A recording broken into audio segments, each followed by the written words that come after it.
We talk about our core value is that we're patient forward. Our goal was not merely to extend survival, but to try to find ways to really drive patients into full remission. Welcome to Believe in Progress, the American Association for Cancer Research Foundation podcast. Join us and be inspired by the incredible stories of those who have faced cancer with strength and resilience, and the medical professionals who are working tirelessly to find new treatments and ultimately a cure. Believe in Progress isn't just about the science of cancer. It's about the human side of this disease. Together, we can make progress in the fight against cancer and bring hope to those who need it most. Welcome to the Believe in Progress podcast, brought to you by the American Association for Cancer Research. I'm your host, Mitch Stoller, Chief Philanthropic Officer at the AACR. Today, we have an exciting episode featuring two pioneering leaders from Novocure, a company revolutionizing cancer treatment through Tumor Treating Fields, also known as TTFields therapy. We are honored to have Frank Leonard, Executive Vice President and President of Novocure Oncology, and Dr. Moshe Giladi, Chief Scientific Officer at Novocure. Join us as we explore their innovative work and the impact of TTFields therapy on cancer treatment. Frank and Moshe, welcome so much. I'm so excited to have you here today and talk a lot about Novocure and learn a little bit more about each of you. But so happy to have you here today. It's great to be here, Mitch. Thanks for having us. It's great to be in your office here in Philadelphia, which is my hometown. So it's good to see you. Moshe? Yeah, thank you so much, Mitch, for the invitation. And again, not with you, a couple of thousands of miles away, but very happy to be here. Moshe joins us today from Israel, and we are delighted to have him on board here today. So Frank, I was wondering if you could chat a little bit about how Novocure became an idea and has kind of got to where it is today. Well, thank you. Again, thank you for having me on. So the story of Novocure as a company really starts with our founder, Dr. Yoram Palti, who is an MD, PhD, researcher at the Technion Institute in Israel, which is, for Israel, it's sort of like the MIT of Israel. So it's the preeminent engineering and medical center in Israel. And Professor Palti's research had primarily been in electrophysiology, so mostly around the human heart, but really with a core specialty in how does electricity interact with the human body. And as he retired from his primary, his primary career, he left the Technion, and he began to go back to this insight that he'd had earlier in life that electric fields, and we can talk about what an electric field is more in a moment, but that electric fields are known to stimulate tissue, and they're also known to heat and ablate tissue. But electric fields that are applied at a specific range of frequency had been thought to be inert with the human body and with cells. And he sort of started from the premise of that can't be right. We can't have electricity interacting with the human body in a wide range of activities and then suddenly have it be inert within a specific set of frequencies. And he began to work through the science, and Moshe can really talk more about that, and took it to a place where he believed that you could use electric fields to kill cancer cells. This is in the sort of 2000 timeframe. And from there, he founded the company of Novocure to develop and commercialize the technology. And so we're 24 years now into the development of this novel scientific and clinical approach to treating cancer.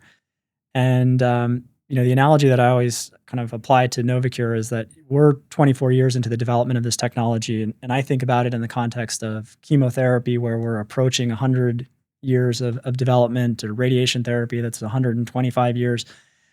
So we really think we're at the beginning of what should be a century of research as we refine where to apply Tumor Treating Fields and how best to help patients. And anything behind the name Novocure? How did that come about? Well, we've always been a company that, we talk about our core value is that we're patient forward. And I think part of that is that when we think about helping doctors treat cancer patients, you have a patient who's fighting for their life. And, we wanted to start from the premise that we would be audacious and we would really aim for doing something that's completely new, and that our goal was not merely to extend survival, but to try to find ways to really drive patients into full remission. And so the name is in some respects, it's both, it's theoretical and it's very aspirational. It's saying that we have a new approach that's driving for a cure. On the other hand, it's very practical, and that I think it's inspirational for our employees, that it reminds them that there's a patient at the end of what you do. There's a patient who's fighting for their life, and you really need to aspire in everything you do to match that determination that they have in what you apply to your work every day. Yeah, I love that. I mean, I love the patient focused, and that's what we're all about at AACR, being patient focused. Putting the patient first, families, all the above. Moshe, tell me, so our audience is mixed. We do have scientists in the audience, but we have a lot of lay people, cancer survivors and their families. Talk a little bit about TTFields and explain what that is and how it works and what that's all about. Thank you. And I think Frank already mentioned TTFields are basically electric fields. And electric fields, by definition, apply forces on charges. And this is what TTFields are doing. Now, the essence of the invention by Professor Palti is all about the tuning of the frequency, which makes it now feasible to generate electric fields inside the body, inside the tumor cells, without electrifying the patients. And once these electric fields are applied, they disrupt cellular processes which are critical for cancer cell viability and tumor progression. And one of the very first things that we learned is that TTField lead to the disruption of cell division, the mitotic process. And this resulted either in cell dying during mitosis or to the formation of abnormal daughter cells, which present different type of stress and eventually die in a cell death, which is perceived as immunogenic.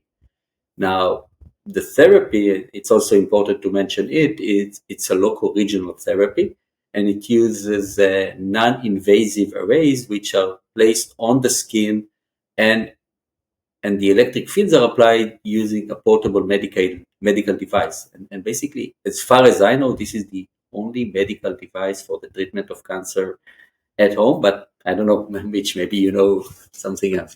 I don't think so. When you say local and regional, so it's applied in different parts of the body depending on where the cancer is? Exactly. And in order to maximize the efficacy, we are optimizing the location of the arrays per patient in order to deliver the highest electric field intensities or dose to the tumor. Are you all focused on some specific cancers right now? And the other, second part of that question is this also, can this be used in combination with other potential therapies? Yes, obviously we cannot. At the moment, we are still a medium-sized company. We cannot treat all cancers. I'm very much familiar with the preclinical work that had been done throughout the years. I lost track at around 30 different cell lines and different indications. I think the number is much higher. These are preclinical tests which demonstrated TTFields efficacy, but we are still counting. We believe that the basic mechanism of action could be applicable to different tumor types. Now, the mode of delivery, which I described earlier, is loco-regional in nature, and this makes the therapy mainly applicable for solid tumors. Now, you also asked about potential other treatments which can work with TTFields, right? So, in that regard, we have a lot of effort on understanding TTField mechanism of action. For example, we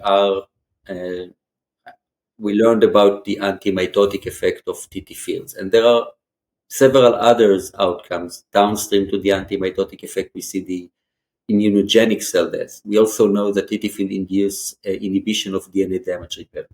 Now, these versatile outcomes of the same modality eventually rationalize the application of TTFields together with other treatments, such as antimitotic agents, immunotherapies, radiation therapy, or other DNA damaging agents. And in practice, when we apply TTField nowadays in the clinic, is mainly together with other cancer treatment, and we do it in glioblastoma, we do it in mesothelioma.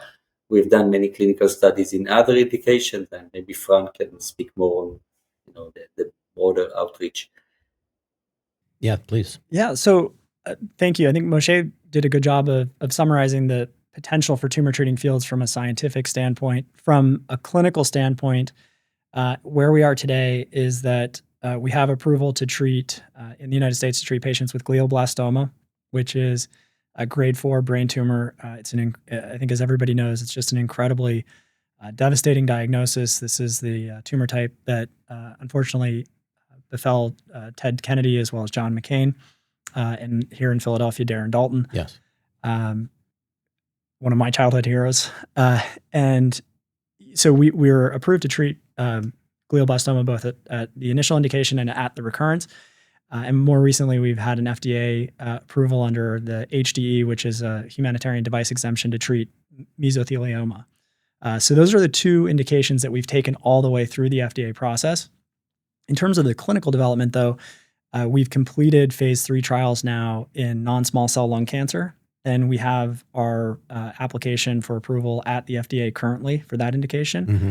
And later this year, we will also have phase 3 trial results from a trial in pancreatic cancer. That's fantastic.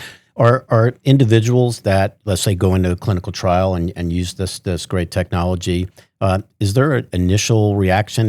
Are they nervous about putting a device on their body and knowing that it's an electrical field, that type of thing?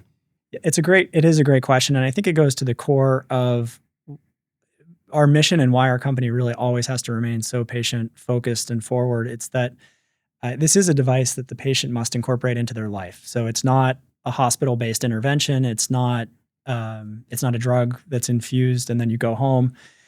You really do have a device that you carry with you. It weighs about 2 pounds, and then you have the arrays that are placed that are delivering the energy, and then also making sure that the temperature and the electrical outputs of the device are safe. So I think it's not necessarily, from my experience, patients are not apprehensive about the pure safety, but it is an actual process to decide, I want to bring this in to my treatment paradigm. I need my caregiver to support me, and how will I have a plan of incorporating this into my life?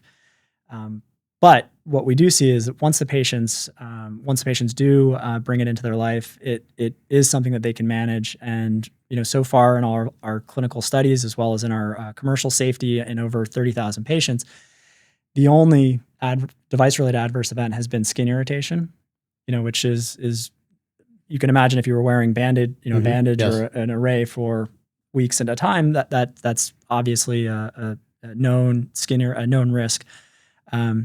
And so that's one big consideration that I always think about is that we're not asking the patients to take on additional systemic burden from the treatment. So it's not making them nauseous. It's not making their hair fall out. But it is something that we do need to help the patient, and we provide that technical support in the patient's home to ensure that they can incorporate it into their life. And when somebody is, was wearing the device, is using the device, is it all day long, or is it for like a specific period of time? And does that depend on that each individual? What we know from our preclinical testing as well as our clinical results is that the more you use the device, the more the tumor responds. And so our recommendation in glioblastoma is to have the device on more than 18 hours a day, and to use it continuously, because it's energy, it's anatomically directed energy that is targeting a tumor and trying to kill the tumor cells, and so. Unlike a chemotherapy, which you put into your body, that has a half-life that is working, as the drug works through your system.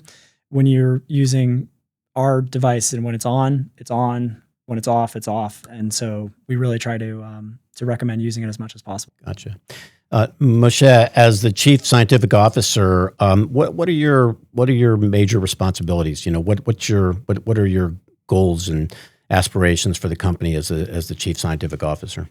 Through the research, we have a much better understanding of TTFields and mechanism of action. And by better understanding TTFields, we can improve the modality, and we can improve it in several different ways. We can improve the modality itself. So we can improve the medical device, we can improve the electric fields which are being applied, we can improve the intensities which are being delivered. So there is a lot of effort in that regard. And also, by understanding the biological outcome of this medical device, we can better identify the partners that TTFields are applied together with. And this is again based on the understanding of the mechanism of action. So I get to work with both internal teams. We have quite a large internal team, over 60 researchers, biological research, physics, engineering. Are they spread out all over the world, or are they in Israel? Internally, they are mainly in Israel, but we have many different collaborators worldwide. So the TTField research is now not just in Novocure. I think most of it is done outside of the company. Great. And Frank, if he gets the fun job, tell me a little bit about your job and what your roles and responsibilities are within the company. Well, I don't like to think about it as the unfun part. I think it's very challenging. It's very challenging to develop a company from a founder's basement to a worldwide operation. And it may not be fun every day, but it is incredibly rewarding. And so in my role as president, really what I'm responsible for is how do we take our clinical results, take them through approvals around the world, and then build the operations where we can support the patients in all of our active countries. And maybe just to take a step back for a moment, just talking about the business of how oncology companies typically develop. More often than not, if you're an oncology drug or targeted therapy or immune therapy, you would take that potentially through a phase 1 or phase 2 trial. Correct. And then be acquired. Mm-hmm. And it's really been almost, I think, 30 years since the last multinational oncology company that covered multi-indications went from startup to full global operations. And we have this unique challenge that because we are a medical device, we are not squarely on the radar of oncology companies that typically know how to develop and commercialize drugs and biologics.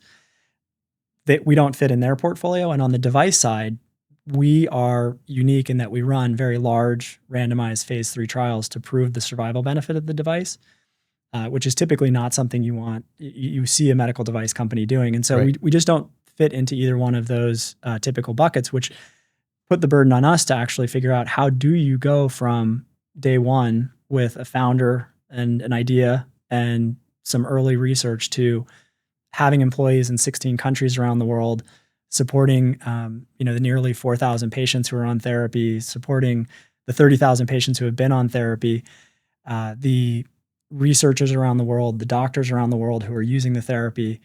It's also the story of how you operationalize a brand new modality in treating cancer. If you think about it that way, you've got surgery, radiation, chemotherapy, and biologics, and then you sort of add on this new layer of Tumor Treating Fields. You have to have the infrastructure to actually deliver it, and that's what we've been building up over the last 24 years. What an exciting opportunity as well. And from your perspective as a professional and the president of Novocure, it's really challenging, right? But it sounds like an inspiring opportunity. It is, and actually, I think one of the things I love about your podcast is the way that you've brought together the voices, this idea of hope and sort of how do we actually advance the care of cancer? And you've had the great voices of some of the researchers, but also the patients who talk about how they get themselves to a place of hope. And, from our side in industry, I think it's one of the greatest privileges is that if I was in Portsmouth, New Hampshire this week with our new team, with some of our new team members, and you have hundreds of people in our company who are just here because they want to make a difference. And it's not always easy, but it is this incredibly joyful but hard mission of saying, how do we help cancer patients and how do we do it faster? Yeah, I don't think the public always looks at companies like that are like, again, putting patients first like that. So I really applaud your efforts. It's something that kind of drew me to Moshe many years ago when we first met. I could just feel I could feel the passion and really wanting to do something really great, actually, which is I think something you guys are all about. Talking about advancements, could you talk a little bit, both of you, question for both of you, talk about Optune Gio, if I said that correctly, I hope I did, and what's that all about? So Optune Gio is the brand name for the device that's used to treat glioblastoma. And as I mentioned before, we completed a phase 3 study, first in the treatment of second-line treatment of glioblastoma, and then in first-line glioblastoma more recently. And that trial showed that we were able to extend the median overall survival for all patients, and it also showed our ability, to do so, as I mentioned, in the context of having skin irritation as the main adverse event. More recently, what we've done with Optune Gio and really for Tumor Treating Fields in glioblastoma is that we've looked at other ways to use the therapy, going beyond what was the existing standard of care of chemotherapy. So one thing we've done is we've just completed an almost 1,000 patient randomized controlled trial looking at using Tumor Treating Fields at the same time as radiation for the glioblastoma patients. So we're moving the treatment even earlier in the treatment paradigm to see if we can really knock the tumors down as fast as possible.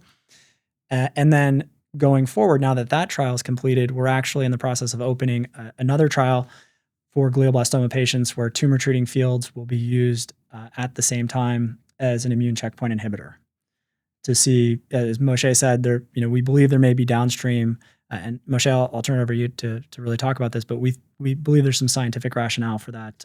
Quick question before we go over to Moshe, but is it challenging to enroll people in clinical trials? Because I know from our other pharmaceutical partners that are that are supportive of AACR, and we just know it's challenging to get people. Also, to get people of all different types of disparities and people that really kind of support a broad range of demographic, if you will.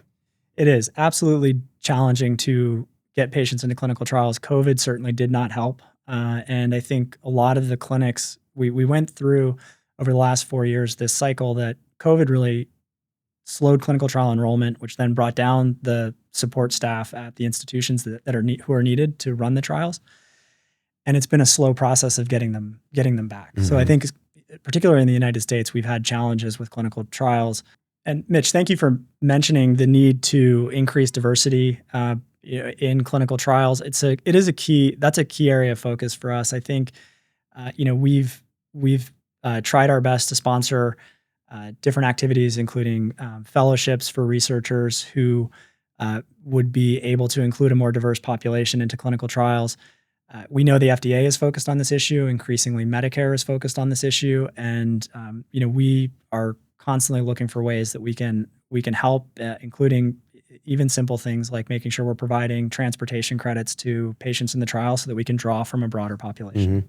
Mm-hmm. And Moshe, do you talk about partnerships, external partnerships, and some of the preclinical research you're all about? I know you guys are very visible at AACR annual meeting, and it's really important to start developing, as you talked about, Frank, relationships with academic centers and other scientists. But can you talk a little bit about your partnerships and what are some of your goals around that? Yeah, so definitely, and we do have an outstanding partnership with AACR, which we cherish, and actually many of the investigators, which I mentioned earlier, became aware of TTFields via the AACR Foundation. Association, and actually many of them were supported via the Novocure AACR grant mechanism. Yes, thank you all both so much for that support. Really appreciate that. And now these investigators started looking into TTFields, and even though the focus of expertise may have been different, now they are adding TTFields and to what they do on their routine lab work, and they have major discoveries related to TTFields in their field of expertise. So we are learning so much through these external collaborators. And again, thank you for the AACR for bringing these people on board. And as I mentioned earlier, more and more research nowadays is being done by external collaborators. So bringing their expertise in an independent fashion provides so much credibility to the acceptance of TTFields, and the fact that the data is being reproducible. In science, how important reproducibility is. So I think all in all, this is a major transition that we are experiencing these days from the shift of I think the research from inside the company to the external world, and contributing a lot again to the acceptance. So that exposure is really important, I think. Getting the word out about the company, making more scientists, making more patients aware of this. Yes, absolutely. And I think AACR deserves particular credit in how you're ambitious about the research that you fund. And it's not that I think one, you look for younger investigators often who are really on the cutting edge of a brand new area of science. And two is you do provide meaningful grants, because you don't, science can't happen sort of on a 1 year budget, no budget. Right. And I think AACR has the right mindset of looking for investigators who are young and ambitious, looking for projects that will really move the needle, and then ensuring that the funding matches the needs of the project. So I really hats off to AACR for its approach. Well, thanks. We're very concerned about the cancer workforce and the future of the cancer workforce, and getting grant opportunities through the Novocure program is like a lot of bright young scientists are thriving because of that. And bottom line is they're probably making a big impact out there for us as well. So really appreciate that. You've talked a lot about success stories and about how some of the milestones that you've all have hit as a company. Can you think of any specific examples of patients that have really benefited because of the TTFields? Absolutely. I'm sure there's plenty, but I just was wondering if there's any that come to mind. Well, absolutely. I mean, there's a patient who has. I'll mention him, because he's a good friend now, and I know he won't mind being mentioned because he has been very public about his story. But there was a patient named Mike Hugo who's based in Florida, and he is a medical device executive himself, and very early on brought Optune into his treatment paradigm for glioblastoma.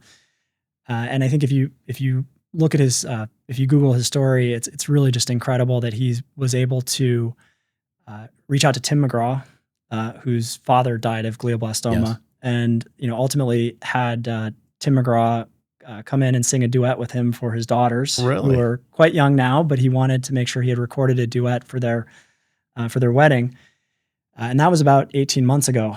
And he's now out, well past the expected median overall survival for glioblastoma, still on Optune, and he's just he's an amazing force for good in the world right now, telling his story. And Sounds like he'd be a great guest for Believe in Progress. I think he'd be a fantastic guest. Maybe we get Tim McGraw on to do a duet online. That would be really cool. That would be amazing. Yeah.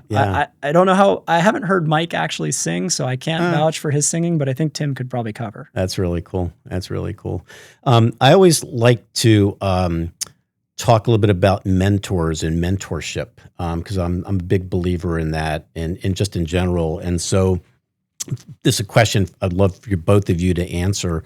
So Moshe, have you had mentors in your career, and how have they affected your career professionally and personally? And then are you a mentor for folks as well? Oh, I hope. I don't know. It's not for me to testify on that. But yes, definitely, I had amazing mentors, and starting from my parents, who curiosity and nature were constantly present in our life. And going through my biology teacher, who had a PhD from I think it was the Weizmann Institute, and this was in high school, and then of course at the university life, I had amazing mentors, and and they came from very diversified fields. So, but in the past, I think I joined Novocure in 2005. This was the first time I became aware of Professor Palti, and Professor Palti, I think, is definitely uh, my my, my most prominent mentor. He is truly a man of the Renaissance, and he's constantly thinking outside of the box, and his field of expertise, physics, medicine, physiology, and the ability to integrate all these fields. Something, as a mentor, I don't think that I can follow that path. He is so bright, but still that set the kind of the North Star for all of us to excel all the time and to think in an innovative fashion and never take anything for granted. So, yes. Yeah, I think as leaders, we all are mentors in one way or another. Frank, how about you? Have you had a few special mentors in your career? I have, and I think what Moshe said about having a diverse group of mentors is really critical, because it's as we all know, life is hard. It throws a lot at you, and the more you have different tools in your toolbox to deal with it, the better off you are. And so I have several teachers from high school with whom I'm still in touch. Okay. One of whom has it probably in one way or another, I'm in touch with him almost every other week, and then along the way, and as I got older and into business, I've been incredibly fortunate in that when I was 21 and I started on Wall Street in venture capital and investing in companies, I actually went to work for a gentleman named Bill Doyle, who is still the executive chairman of Novocure. Right. And in 2004, when we had set up our own venture capital fund, we made the first VC investments into Novocure. So it was 20 years ago today, the first time I today? Well, almost. Right. Okay. A couple of weeks from now, but it was basically 20 years ago that I first saw the Novocure business plan and first got involved in the company. But I've had that continuity of having a mentor from the day that I entered the workforce, who's always looked out for my career, and I think that's also incredibly valuable too. Is just as you get into your career, whether it's in academia or in business, looking for that person who's maybe 2 levels ahead of you, whom you can trust and will have your back is a really big part of life. Right. Right. Do you think it affects you personally as well? Oh, absolutely. Yeah. Yeah, I think there's a lot of, especially in a work environment, again, whether it's academic or otherwise, knowing that the department chair or the CEO knows who you are and has your back. Yep. It's the core to any good culture and any good organization. So, last question for both of you.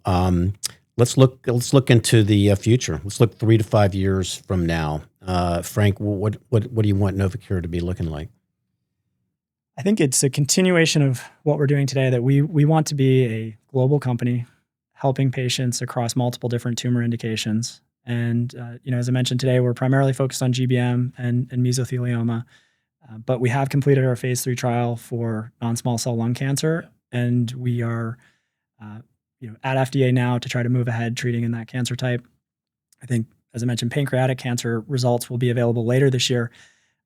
But from there, it just goes on to looking where there's high unmet need, particularly at tumors that are hard to access for chemotherapies and biologics, and trying to think through where can we really move the needle and drive a massive survival difference. That's the question that we ask ourselves every day.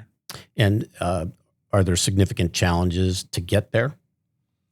I think there's I wouldn't say significant, but there is just the core challenge that cancer is a terrible disease. Yes, it is. And as humans, we've been going after it for 140 years or so, and we still haven't defeated it. So we're very respectful of our enemy in this endeavor. But I don't think it's insurmountable. I think that we have a technology that we know, as Moshe said, it works in the Petri dish, it works in all of our preclinical experiments. And now it's up to us to engineer a device that can deliver it to as broad of a patient set as possible. And Moshe, you look into your future for the next 3 to 5 years. What are you looking at as the chief scientific officer of this incredible company? Thank you. There are numerous initiatives that we are pursuing, again, both internally and externally. But I think it's not just about the science that we do, it's also about the education that we are providing to the rest of the world. And I think it's extremely important for the physicians, the patients, to be aware of this modality, because historically, the treatment of cancer had been limited mainly by systemic toxicities. Now, everyone knows that winning over cancer requires a multimodal approach, but it's so difficult to manage the toxicities.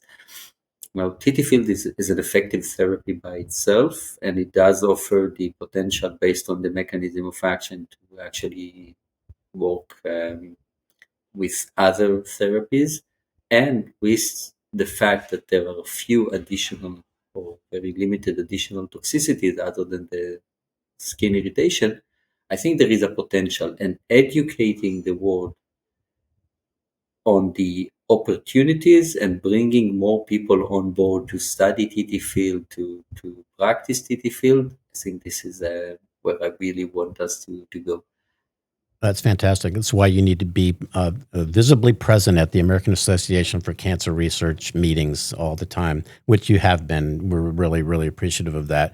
Well, we will certainly make our listeners and our audience aware of how they can learn more about Novocure in the footnotes of the Believe in Progress podcast. We'll do our best to keep getting the word out so more people and more investigators and more academic centers really understand how to learn more about this really, really interesting technology. But Frank and Moshe, been an honor and a pleasure to have you join us today. And any final last words you'd like to leave us with, Frank? I would just say again, thank you. Really appreciate the work that AACR does. I remember being at the AACR conference in Washington, D.C. in 2017. Yep. It was my first time there, and I was blown away by the volume and the quality of the research that was being presented. I got to know AACR more over the years and have just have a true respect for the way that you translate over your contributions into meaningful research and meaningful sponsorships of the people who want to make a difference. Well, great. Well, thank you both for being here today, and look forward to our continued collaborations and partnerships, and all the best to you both and your families as well. Thank you so much. A special thank you to Frank Leonard and Dr. Moshe Giladi for sharing your insights and the groundbreaking work being done at Novocure. Your dedication to advancing cancer treatment through innovative therapies like Tumor Treating Fields is truly inspiring.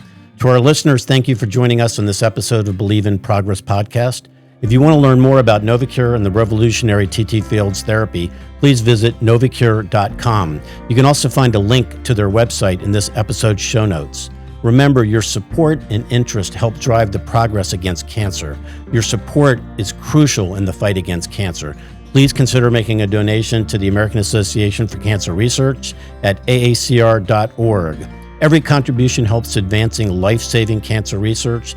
And until next time, keep believing in progress and the power of innovation in the fight against cancer. This podcast is produced by CollegeCast LLC. And don't forget, cancer research saves lives.